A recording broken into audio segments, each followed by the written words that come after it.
Well, hi, this is Ken with Village Green, giving you your latest landscape update.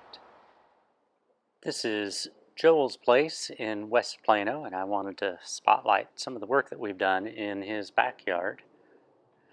Joel wanted a nice dash of extra color, wanted something simple to keep up. One of his concerns is these are smaller lots. You might call them zero lot line lots.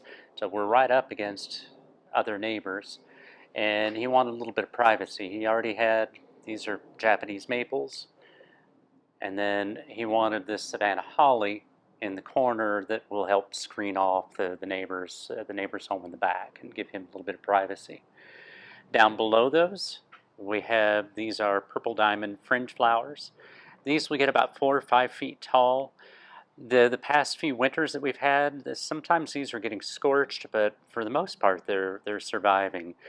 They had a really nice color all year long, this purple color, and then they have a pink bloom as one of the very earliest bloomers of spring.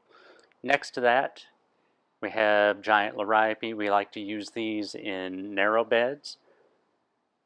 These will get up about 2 feet tall. They'll have a little bit of a purple bloom to them, but mostly we're using them for the texture, and they work great in a narrow area because you get a little bit of height without taking over the sidewalk.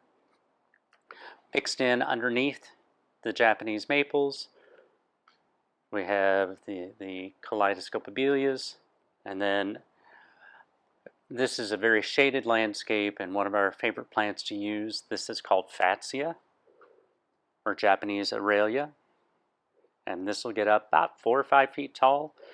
It has the nice fingered leaf to it. No blooms, it just has a nice texture to it. The feathery plant is an obsession nandina, and then as a blooming plant, and you can see we've got the window here, we have an oak leaf hydrangea. These are the most drought resistant hydrangeas that we have, and we use these a lot in shaded locations. They have beautiful blooms. This will get 5, 6 feet tall, somewhere in that range. It is deciduous, so it'll drop its leaves in the wintertime. The rest of the year, though, it's adding a lot of color throughout the year. Then we finished off with, again, the Japanese Aurelia, or fatsia. And we also installed this beautiful decomposed granite pathway with flagstones. Working our way through, these are the larger flagstones, which make a really nice look for a backyard. This is Ken with Village Green. If you like these videos, please subscribe to our YouTube channel and send them on to your friends and family. Village Green, local experience you can trust.